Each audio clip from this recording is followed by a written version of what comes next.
It is the eve of the 15th of July. Some rebel soldiers are out desperately trying to track down President Recep Tayyip Erdogan. The aim is to capture or possibly kill him. So how do the events unfold? Well, few know it as well as Berat Albayrak, the Minister for Energy and Natural Resources.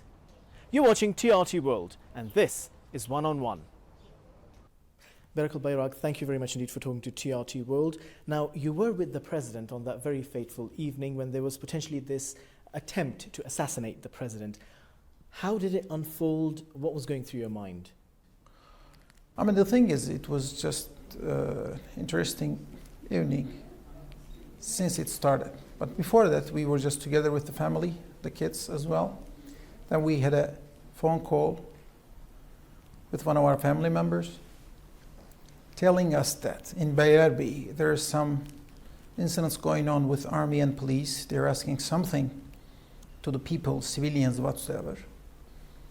When we had this phone call, that was not sufficient enough to move on about it. But following this call, there are a couple of other calls coming through, not only Istanbul but also Ankara as well.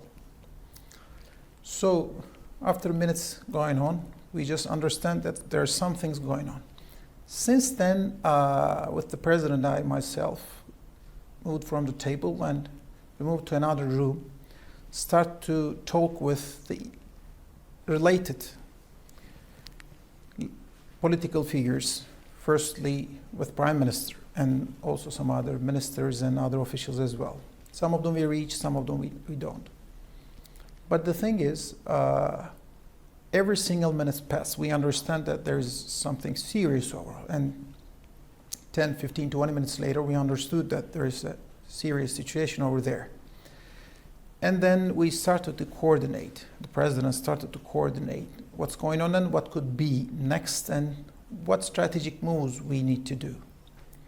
Then, from that moment, after we started to organize the related people, the President decided to make a speech through media to the public. And then we quit from the hotel, and then there are those press people, including TRT and another agency, plus other regional press people. He made his speech, and then finished. He got into the hotel.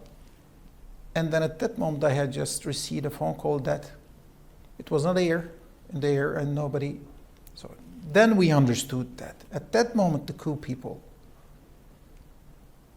unfortunately, just get control of TRT and AA. And then we understood that we need to find another way to reach to people, public. And then at this famous FaceTime call, starting with those TV channels, A News, CNN Turk, NTV, and those others, saying that this is not a democratic move and there's this coup attempt, and then asking for those people all around the country to move on to the streets. Through that moment, at the same time, we tried to reach some high-rank officials in army, generals whatsoever, but most of the top level arrested at that time and we couldn't reach over there. Then two specific important cities, not only Ankara but also Istanbul, was very important, and at that moment we are in contact with not only with the governor but also the highest ranked official of the police department. And at the same time, the coup guys in Istanbul couldn't have a chance to arrest the first field army, Hamid Pasha. We reached him with the governor and then telling him that, announce the official speech of the Turkish armed forces saying that this is not the official move of Turkish army. This is a small group, whatsoever. And then the media know what happened after his announcement, because he was at that time the highest official rank general at the moment. So within this moment, after those speeches, trying to understand, digest, and evaluate what's going to happen next through this, the president evaluated any specific options to move, even staying over there or flying some other place, spot, whatsoever. We created a couple of alternatives from there with heli to 4 options.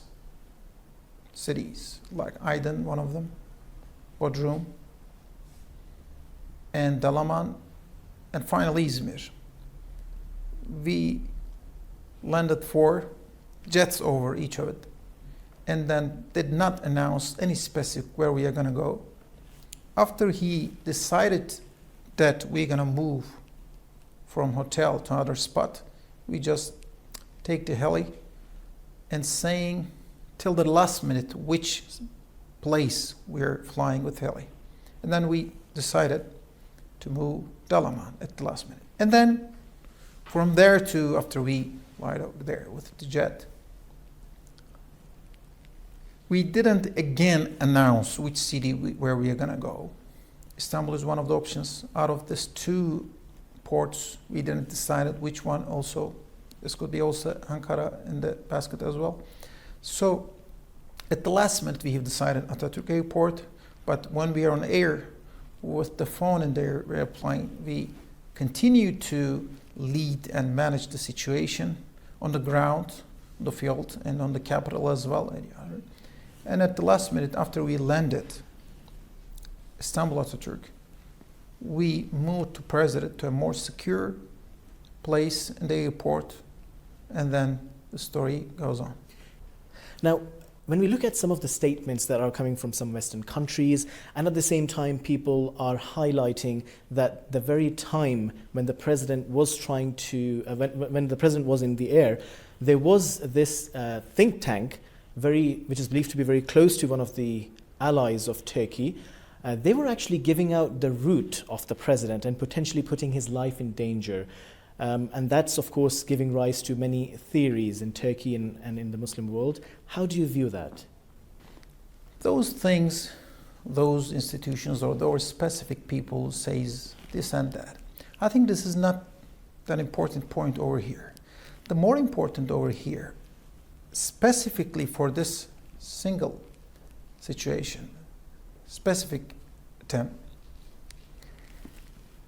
the people on the streets, and I'm talking about not a majority, this and that, this party or this belief, this sectarian whatsoever.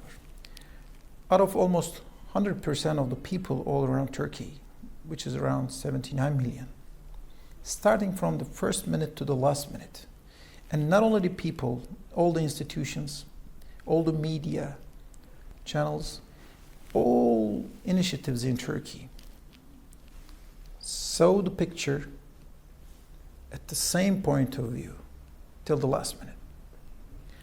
The thing is, we are very much get used to how similar things, I think this is not a similar thing, but some kind of similar situations, because coup doesn't happen so much recently, or, anyhow, those things happens, and the perception of some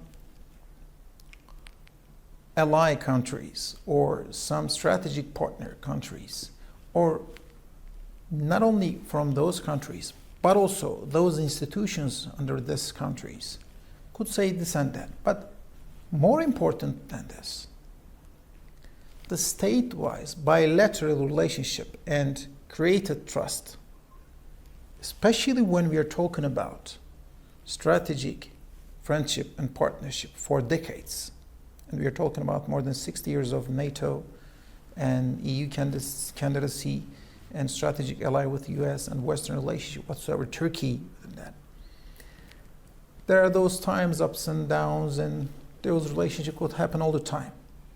But after this incident, we are in a different position, because this thing is very much different than those happened in the history. Because we are in the point of view that this is not a problem of a any single government, prime minister, president, or any political figure than the whole country itself. Whole public people on the streets as well. Every single person in Turkey believes who is behind it, who attempted this coup, who is responsible. So, since from the first minute until now, the Turkish people all around this country started to observe who is doing what and what reactions they're doing against this incident. This is a test of democracy, human rights, freedom against this bloody attempt, which is very much crucial for Turkish people.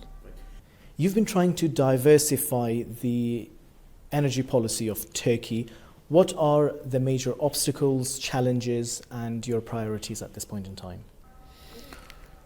Turkey is one of the biggest energy consumer in this region, and very much unfortunate because of the lack of energy sources, especially oil and gas, where we are almost like more than 95% of our oil and gas we are importing. The thing is, within this picture, as a country, not saying that has a huge potential of growth, but currently a big economy. So both sides, when we add into it together, Turkey is one of the biggest markets in case of energy. Not only with that, when we are talking about the energy sources and energy markets, this is a region where more than 60% of our global oil and gas reserves in here. Like we're talking about Azerbaijan, Kazakhstan, Turkmenistan, Russia, Iran, Iraq, Syria, Saudi Arabia, Qatar, Kuwait. So all those countries consisting of more than 60% of the whole global oil and gas.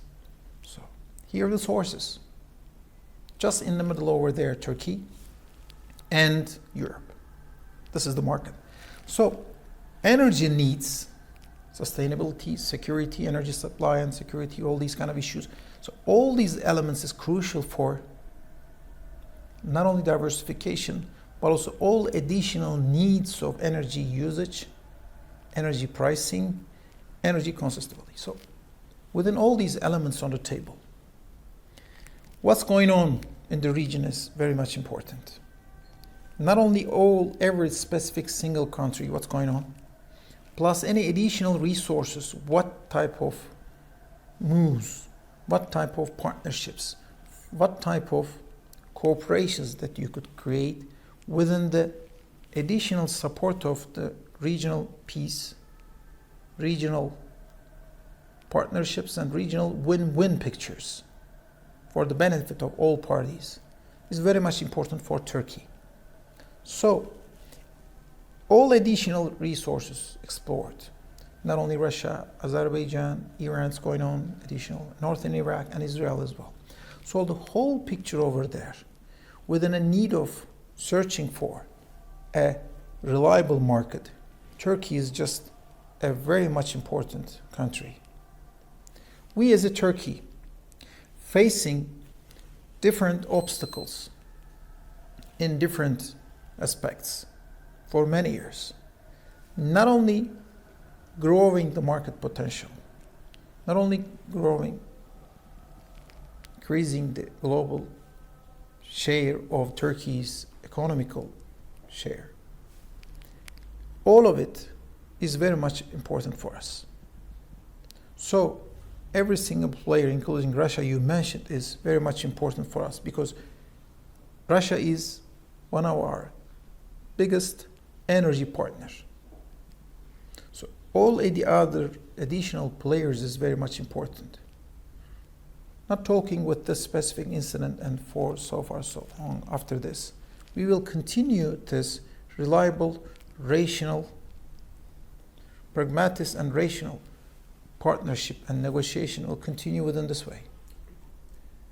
We find that some of the statements from some countries that are allies of Turkey, and also the sort of selective outrage, and also what some people consider as dual standards, it seems that they're adding to the polarization in Turkey, in the Muslim world. What steps should Turkey take, and what steps would Turkey like the Western world to take to have cordial relations and to basically avoid any sort of conflicts? The thing is, there is a simple answer on this. The difference between look and see is crucial, I think. I think it's time to not to look rather than see the picture, not in Turkey, but also Middle East. This is very much important for the global security, global terrorism threat, global economical driving forces, and all this power shift, wealth shift, and a couple of other specific issues going on. Turkey is in the same direction, comparing to 10 years ago. In fact, more democratic, more stable, more reliable point of view, including what's going on in the region and what type of additional benefits that Turkey could provide to the global picture. And I gave that specific example in different programs or different places all the time, which is there's a crucial need of understanding what's going on in the world and this region as well, which is talking very much on flies than the swamp. My personal point of view, what we are facing right now is a swamp issue rather than a fly issue. Everybody's talking about this flies, this and that. But what is much important over here, we need to dry that swamp. Talking about the country, naming Iraq, more than 20 countries, troops on the field. And talking about Syria, which we are saying that every single day there's this new specific terrorist organization with understanding we are getting out of letters in the alphabet, and all this unstable and unsecure picture feeding this extremism, feeding this unsecure picture, and feeding this hatred among those people all around the world, which is ending up every single day, not in Turkey, not in this region, including all Europe, everywhere, United States, all around the picture. There's this terrorist organization, that terrorist organization, this terrorist attack, that terrorist attack, which is driving to the whole world in a very much unsecure direction. What we need to do is, we need to be sincere, and to those people who are very much responsible in the politics, in a very much rational point of view, which they do need to take responsible steps, not only for their countries, those people living over there, but also the whole global picture. This is the main and very much crucial picture over there. So, in this perspective, Turkey, with a long-lasting country in this region, and one of the very much experienced, not only in case of the culture, social, political issues, but also all the historical bindings through those people and those countries. And plus, within this additional sense of point of view, one of the strategic allies of the Western countries for almost 60 years have something to say, had something to say. And we are in the moment that it needs to be realistically evaluated this time from those countries as well. Berat Albayrak, thank you very much indeed for talking to TRT World.